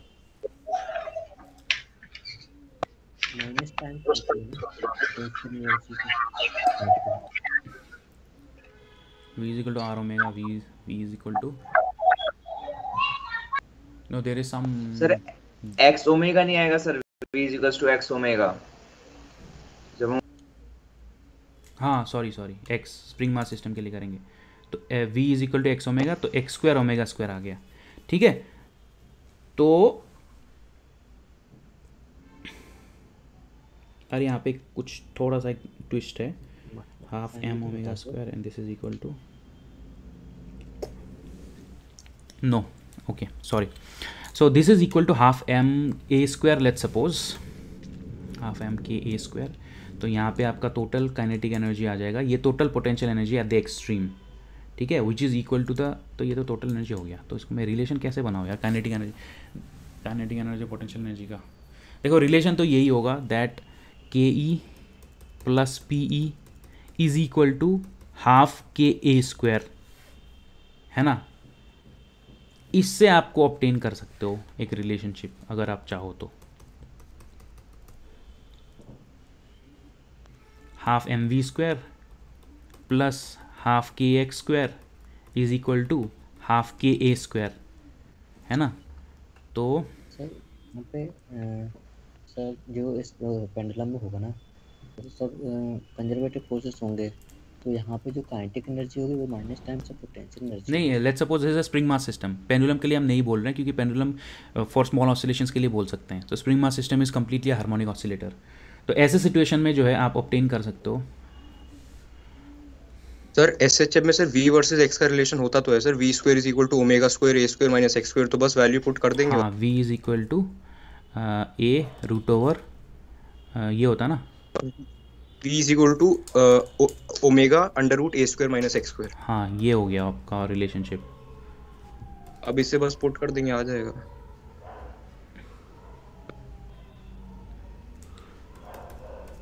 Actually the question is very vague. You are saying कि हम potential और kinetic energy का कैसे वो फाइंड आउट करें रिलेशनशिप। तो मुझे लगता है यही रिलेशन हो गया ना, मैं वैसे ही फालतू में वो कर रहा हूँ। This is just equal to kinetic energy is equal to half k a square minus potential energy, that's it. This is the answer to your question, है ना? यही तो पूछा था आपने, what is the relationship between kinetic energy and potential energy. ये जो graph है वो तो पेंडुलम के लिए है ना सर, नीचे जो ग्राफ वो for small oscillations. Okay, let me answer questions one by one. बेटा जो आपने पूछा था, there are many equations associated with SHM, ठीक है? मैंने जो कुछ लिखे हैं ये कुछ ही इक्वेशंस है। अगर डिटेल में आप स्टडी करोगे तो देयर आर मेनी इक्वेशंस, तो you can play around with these equations. Okay, right now I am not remembering any other expression, but if there exists they can be easily derived by playing around with the equations. Just quite simply put, for a SHM executing harmonic oscillator, the kinetic energy is equal to the total energy minus the potential energy. That's all. ठीक है? Otherwise you can play around with the equations यार. There are various equations associated with different physical quantities. जितना detail में हम नहीं जा रहे, but there are various equations that you can play around with. Okay, next. ये rotational analogue of मास जो आपने बताया था, एक बार फिर से बता दो। Moment of inertia, we will discuss moment of inertia maybe 2 classes later on, जब हम रोटेशनल मोशन को स्टडी करेंगे, ठीक है? आपने पढ़ा तो है 11th-12th में moment of inertia. Moment of inertia क्या होता है ना? mr², ठीक है? I is equal to I square, but we will discuss it in detail when we talk about rotational motion. Yes, any one last question before I move ahead. No sir. Someone was saying something about pendulum and small angular. No sir. All right, okay, so there is a lot of things to discuss when it comes to work energy theorem and SHM तो बहुत vast topic है, जिस detail में हम गए भी नहीं हैं। आप कल को जब सेकेंड ईयर में वेव्स ऑसिलेशंस पढ़ेंगे तो एसएचएम में बहुत डिटेल में जाएंगे। You will be going a lot into detail कि एसएचएम होता क्या है and the various equations with SHM. उस डिटेल में हम नहीं जाएंगे, आप ऑसिलेशंस में पढ़ेंगे ये सब चीज़ें, ठीक है? मैंने जस्ट आपको रेफर कर दिया है, some of the equations are these, but you can go a lot in detail and you can play around with the equations and come up with many various things. What is the probability कि particle यहाँ पे होगा, वहाँ पे होगा, so many things are there. So let us go to the next topic, which is yes, बताओ sir. आपने k = mgl क्यों लिखा है? तो k = mgl तो है ना ये। What is d2u upon d theta 2? It is equal to k and this is equal to mgl. Yes sir. Okay. Let's go to the next topic which is collisions. Okay, collisions भी एक थोड़ा सा interesting topic है। मेरे पास ज़्यादा time नहीं है to go too much into detail, तो मैं क्या करूँगा, I'll give you a few definitions, I'll give you a few concepts and I'll give you some homework problems. तो आप एक हफ्ता जो है ट्राई कर सकते हैं, थोड़ा सा इंटरेस्टिंग प्रॉब्लम्स दूंगा, ठीक है?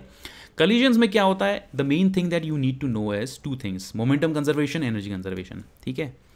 Momentum conservation and energy conservation.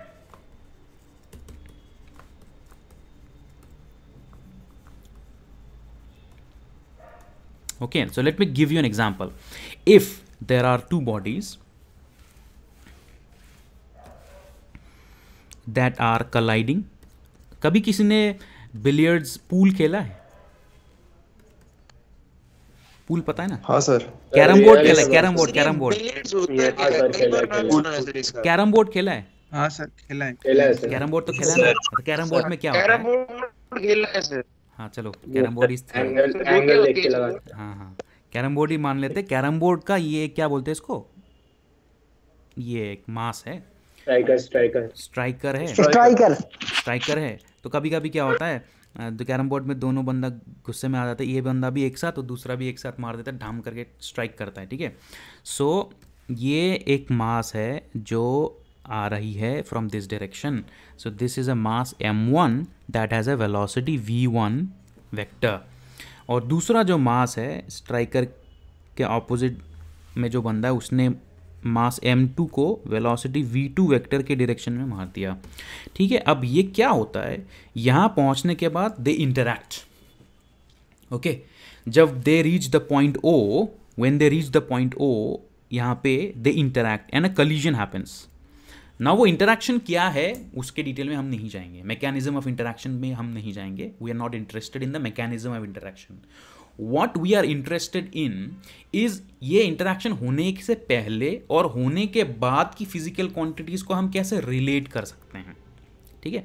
इस सो लेट्स सपोज दैट ये इंटरैक्शन होने के बाद, लेट्स सपोज जो है ये इंटरैक्शन हो गया, तो होते ही ये दोनों की जो डायरेक्शंस जो है चेंज हो गई, ठीक है। लेट्स सपोज इसका ये इस डायरेक्शन में चला गया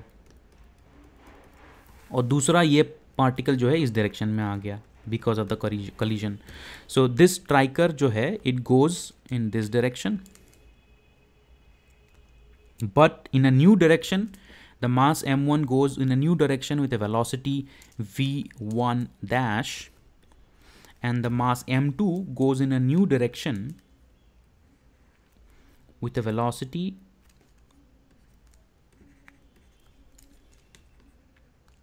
mass m2 goes in a new direction with a velocity v2 dash, ठीक है। So whenever interactions happen between two particles, three particles, four particles, in that case we are interested in what is the initial certain parameters and final certain parameters, and based upon the known laws of physics, if certain criteria are met, then we can come up with certain very interesting relationships that can help us in studying the collision problems. So one law that is consistent whenever such kind of collision happens is the conservation of momentum. Conservation of momentum के ऊपर मैंने बहुत detail में discussion तो नहीं किया है because this is something that you should already know from 11-12. तो conservation of momentum happens can be shown जब f is equal to dp upon dt हम लिखते हैं, that if there are large number of forces and large number of particles involved, then if the total amount of force is zero, then the change then the momentum remains constant. तो मतलब ये जो पूरा system है ये अगर isolated system है, इसको बाहर से हम कोई फोर्स नहीं दे रहे हैं, तो in that case what ever interaction happens with in this system, the momentum of the particles may gate exchange but the overall the entire system momentum remains conserve. So that means before collision जो momentum होगा सारे particles का which exist in the system before collision,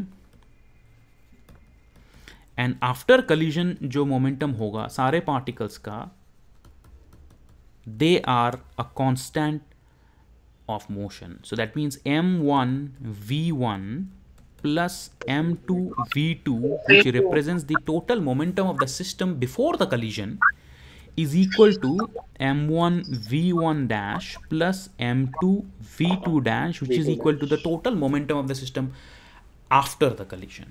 So before the collision total momentum, and after the collision total momentum remains equal. So this is a constant of motion. This is known as the conservation of momentum principle, which can be very easily applied across the board in various collision problems. This is true for elastic, inelastic, as well as in completely inelastic collisions. All right. Yes, sir. Now, yes, this is very simple. This is something that you already know. ठीक है, तो यहाँ पे हम इसको क्या कह सकते हैं, ये है P1 momentum of first particle is plus P2 momentum of second particle before collision is equal to P1 dash momentum of first particle after collision and momentum of second particle after collision P2 dash. ठीक है, इसकी दो consequences है conservation of momentum की जो आपके लिए बहुत इंपॉर्टेंट है. एक तो ये है कि conservation of momentum happens along every axis. So conservation of momentum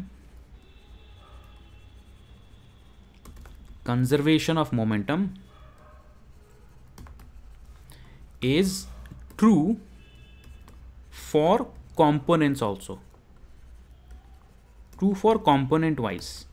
मतलब कि जैसे कि यहाँ पे जब हमने न्यूटन सेकेंड लॉ को लिखा था, इफ़ यू रिमेंबर, एक बार मैंने एक्स एक्सिस के लिए लिखा, दूसरे बार मैंने वाई एक्सिस के लिए लिखा।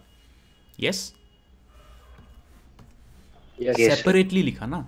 उसी तरह से हम कंजर्वेशन ऑफ मोमेंटम को भी एक्स और वाई एक्सिस के टर्म्स पे सेपरेटली लिख सकते हैं। सो फॉर एग्जांपल, अगर आपका ये हो गया वाई एक्सिस, आपका अगर ये हो गया वाई एक्सिस, और अगर आपका ये हो गया एक्स एक्सिस, तो हम कह सकते हैं कि अलोंग एक्स एक्सिस, तो these are very important points that can be useful in various problem solving, and along y-axis we can separately say that the p1x plus p2x is equal to p1 dash x plus p2 dash x.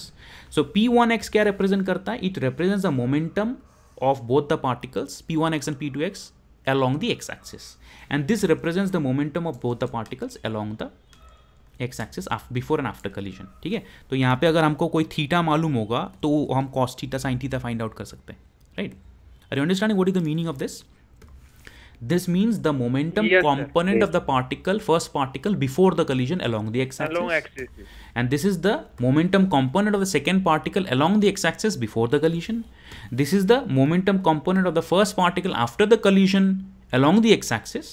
And this is the momentum component of the second particle after the collision along the x-axis. उसी तरह से y-axis में भी हम लिख सकते हैं p1y plus p2y is equal to p1y dash plus p2y dash. Alright, so these are some very important laws. Yes, z-axis में होगा तो अगर 3D होगा तो वहाँ पे भी लिख सकते हैं। Yes. सर यदि M1 और M2 की जगह कोई चुंबक हो, मैग्नेट, अगर चुंबक हो तो आपस में परफेक्टली इनलेस्टिक। हाँ, अगर चुंबक होगा तो क्या होगा बताओ? चिपक जाएगा। Perfectly inelastic. हाँ, चिपक जाएगा ना। मास कंबाइन हो जाएगा ना, m1 + m2 भी हो जाएगा, एक ही वेलोसिटी से जाएंगे वो। हाँ, क्वेश्चन पूरा तो करो। आपका क्वेश्चन क्या है? अगर चुंबक हो तो मतलब क्या क्वेश्चन क्या है? सर चुंबक हो तो वो आपस में चिपक जाएंगे, फिर कंजर्वेशन ऑफ मोमेंटम कैसे होगा? क्यों नहीं होगा? चिपक जाएगा, लेकिन फाइनली जो चिपक गया, अगर एक चुंबक यहाँ से जा रहा है, दूसरा चुंबक यहाँ से आ रहा है, और दोनों चिपक गए, उसकी भी तो कोई मोशन होगी ना भाई। उसकी मोशन जो है उसमें लिख देंगे, उसमें हम लिख देंगे p1 + p2 is equal to p3। ये p3 हो गया आपका, ये p1 हो गया, p2 हो गया, that's it. No sir. Okay या नो मतलब क्या सर? क्योंकि चुंबक का सर वेलोसिटी, सर चुंबक का चिपकने का भी तो कोई वेलोसिटी होता है ना। हाँ, तो क्या हो गया? कंजर्वेशन ऑफ मोमेंटम नहीं रहेगा फिर, मतलब ये कह रहा हूँ। कंजर्वेशन ऑफ मोमेंटम वायलेट हो जाएगी। थोड़ी बढ़ेगी। हाँ सर, स्पीड थोड़ी बढ़ जाएगी ना। कैसे कह रहे हो बेटा आप? बढ़ जाएगी based on what concept? Sir जो चुंबक सर जो चुंबक जो चिपकती है सर, कोई स्पीड से चिपकती है ना। हाँ, तेजी से। तो तुम कह रहे हो ये ज्यादा होगा? Yes sir, net. ऐसे थोड़ी ना होता है। तो ये तो फिर न्यूटन्स लॉ वायलेट हो गई यार फिर तो। जो मैग्नेटिक फोर्स लगेगी वो इंटरनल फोर्सेस ये तो हो जाएगी ना सर। हाँ, नहीं वो तो ठीक है, लेट हिम थिंक। तो न्यूटन्स लॉ वायलेट हो गई, मोमेंटम लॉ भी खराब हो गया। अरे न्यूटन्स लॉ तो वायलेट हो मोमेंटम भी। हाँ, अगर अपने आप कोई सिस्टम जो है, अगर अपने आप एक सिस्टम का मोमेंटम बढ़ गया, ये जो सिस्टम था, इस सिस्टम का अपने आप मोमेंटम बढ़ गया बिना किसी एक्सटर्नल फोर्स के, फिर तो न्यूटन सेकेंड लॉ वायलेट हो गया ना। फिर तो पूरा न्यूटोनियन फिजिक्स तो खत्म हो गया। ये नहीं होगा, ये डजंट हैपन। आपको लगता है वेलोसिटी बढ़ गई है, लेकिन पूरे सिस्टम का जो है मोमेंटम चेंज नहीं होगा। पूरे सिस्टम की जो मोमेंटम है वो बराबर रहेगी, which is an experimental fact. Relative velocity में चेंजेस आ सकते हैं एक दूसरे के रिस्पेक्ट में, इंटरनल इंटरैक्शंस में आ सकते हैं, बट ओवरऑल पूरे सिस्टम की जो मोमेंटम है sum of the momentum of both the particles, they will be there. Are you understanding? Not Okay, sir. understanding. What अरे is, sir? ओके बोल दिया लेकिन तुम्हें समझ नहीं आया, मैं समझा था दोबारा. अगर एक मैग्नेट यहाँ पे है ना, अगर एक मैग्नेट यहाँ पे है और दूसरा मैग्नेट यहाँ पे है, ठीक है, तो तुम कह रहे हो कि इनकी वेलोसिटी बढ़ जाएगी, बढ़ के ये आके यहाँ पे एक दूसरे के साथ चिपक जाएगा. लेकिन ओवरऑल सिस्टम जो इनिशियली रेस्ट पे था, बाद में भी तो सिस्टम इनिशियली रेस्ट पे ही है ना. लेट्स सपोज थोड़ा सा जो मैंने पर्टर्बेशन दे दिया, तो क्योंकि मोमेंटम पॉजिटिव भी हो सकता है, मोमेंटम नेगेटिव भी हो सकता है, ये दोनों ऐड होके जीरो हो जाएगा ना. आप रिलेटिव मोशन Yes, को sir. सोच रहे हो, आप रिलेटिव वेलोसिटी को सोच रहे हो, लेकिन दोनों का जो ऐड होगा, ऐड होके पॉजिटिव मोमेंटम और नेगेटिव मोमेंटम जीरो हो जाएगा ना. हाँ सर. आप एक बात बताओ, दिवाली के टाइम पे पटाखे फोड़ते हो ना. Yes, sir. तो जब आपने पटाखा थ्रो किया है ना दूर कहीं खाली प्लेग्राउंड में, तो पटाखा जो है दो हिस्सों में टूट जाता है. तो एक हिस्सा जो है कहीं और चला गया, दूसरा हिस्सा जो है कहीं और चला गया. यहाँ पे मोमेंटम कंजर्वेशन होता है कि नहीं होता है? होता है सर. Yes, sir. होता है. रिलेटिव वेलोसिटी इनकी बढ़ सकती है, लेकिन ओवरऑल जो सिस्टम है उसकी मोमेंटम कंजर्वेशन होती है. Momentum conservation is a even more fundamental law compared to the Newton's second law. So momentum conservation will never get violated, first of all. Second of all, there are certain systems in which energy conservation is true, and certain systems where energy conservation, kinetic energy conservation, is not valid. Those kinds of systems are known as last point. Okay, last point. Inelastic collision. Sir आपने ये ऊपर लिखा था कि ये हाँ, मैंने ऊपर क्या लिखा था बताओ. only true होगा components के लिए conservation of momentum is only true. Only true for component wise, मतलब कंपोनेंट वाइज मतलब ये वेक्टर है ना, वेक्टर के 3 कंपोनेंट होते हैं. Yes sir. तो एक्स एक्सिस में भी हम कंपोनेंट्स के साथ भी ये कर सकते हैं, यही है बस. अरे यार इतना मुझे बताना पड़ेगा. ये P1x i cap plus P2x j cap, sorry P1x j cap, हाँ, प्लस P1x k कैप, ये एक हो गया तुम्हारा. प्लस P2 के लिए भी लिखो. उसी तरह से तुम 3 इक्वेशंस ऑब्टेन कर सकते हो ना यहाँ से, एक्स एक्सिस के रेस्पेक्ट में, वाई एक्सिस के रेस्पेक्ट में, जेड एक्सिस के रेस्पेक्ट में. Okay sir. ये समझ रहे हो? हाँ, तो अभी before I close the class, I am a little bit tired now. तो there can be 3 kinds of collisions: elastic, inelastic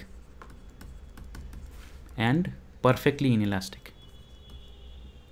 अच्छा, एक काम करता हूँ यार, let me not discuss it, but rather let me give you a homework problem, ताकि तुम लोग घर पे कुछ एक चीज़ सोच सको. एक इंटरेस्टिंग प्रॉब्लम है, क्योंकि फिर डिस्कस करने के लिए कितना कुछ है ना मेरे पास. I have a lot of things to discuss. Let me give you a problem, what do you say, as a homework, and then आप इसको घर पे ट्राई कीजिए. काफ़ी इंटरेस्टिंग प्रॉब्लम है. आपको काफ़ी सोचना पड़ेगा, और आप सोचेंगे तो दिमाग में जो जो जंग है वो थोड़ा सा कम हो जाएगा.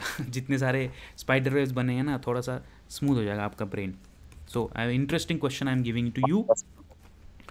A ball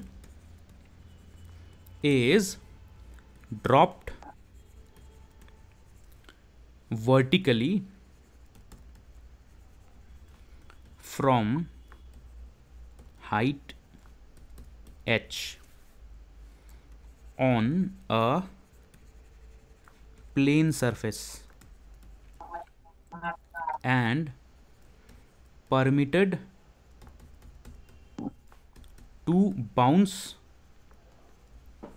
repeatedly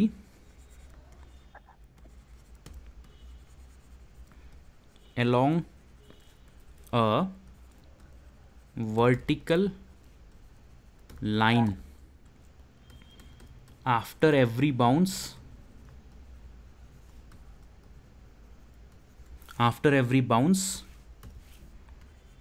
its kinetic energy becomes. सुना लग रहा है सर ये क्वेश्चन. बहुत अच्छी बात है. फिर तो करना भी पड़ेगा तुम्हें, है ना. फिर तुम्हें सही आंसर लाके देना 11th क्लास में था करता था लेकिन 11th क्लास में था sir. Yes sir, kinetic energy half हो जाती है। नहीं, मैं क्वार्टर कर भूल देता गए हूँ, sir. Kinetic energy becomes quarter कर देता हूँ, ठीक है। Quarter two is kinetic energy after bounce, kinetic energy after bounce. Okay sir पुरानी किताबें उठवाओगे फिर तो। अरे बेटा ये क्या बात हो गई? Yes sir. हाँ, फिर तुमने फिजिक्स ऑनर्स क्यों लिया है अगर नहीं पढ़ना है तो? द बॉल नहीं सर, ट्राई करेंगे, नहीं आएगा तो देखना ही पड़ेगा फिर तो।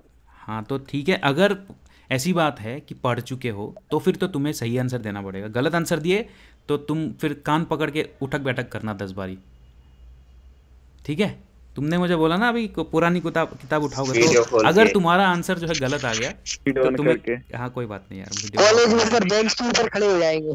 हाँ बेंच नहीं, फिर तुम्हें खुद ही कान पकड़ के अपने रूम में उठक बैठक करना अगर गलत आंसर दिया तो। The ball will come to rest, the ball will come to rest after how much time, ठीक है। क्वेश्चन समझ में आया? A ball is dropped vertically from height h on a plane surface and permitted to bounce repeatedly along a vertical line. After every bounce, its kinetic energy becomes quarter to its kinetic energy after the bounce.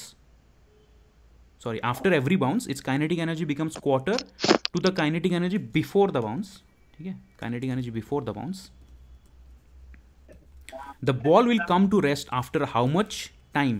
मतलब question में ये है कि एक surface है, उस surface पे एक बॉल गिरी है, ठीक है, फिर बाउंस बैक हुआ, कुछ हाइट पे गया, फिर दोबारा गिरा, है ना, फिर बाउंस बैक हुआ, किसी हाइट पे गया, फिर गिरा। ऐसे रिपीटेड बाउंसेस होने के बाद कितने टाइम पे वो रेस्ट पे आता है? Are you understanding? कितने टाइम पे वो रेस्ट पे आता है? एंड योर ऑप्शंस आर, ठीक है, 1 करोड़ का क्वेश्चन है, ठीक है। 1 करोड़ रुपए थोड़ी ना बोला मैंने, पैसा थोड़ी ना बोला, 1 करोड़ बोला मैंने। 1 करोड़ क्या, वो तो अलग बात है, यूनिट्स मैंने स्पेसिफाई नहीं किया। तो 1 करोड़ दुआएं मिलेंगी बस। तो ये इसका जो है आंसर है, so your answer is not answer sir, options. हाँ, the options for the answers, okay, root over 2 capital H upon G, root over 3 capital H upon G, 3 root over 2 capital H upon G, and infinite time लगेगा. A ball is dropped vertically from a height h on a plane surface and permitted to bounce repeatedly along a vertical line. After every bounce, its kinetic energy becomes quarter to its kinetic energy before the bounce. The ball will come to rest after how much time? This is your homework problem. So try this. Sir, answer C है क्या इसका? Sir, answer C है इसका? I don't know. I can't reveal यार. पहले आप lock करो. ठीक है. लॉक करो इसको. दुआ होगी वाली लगाओ. इसको सॉल्व करो. हाँ, by the way, I will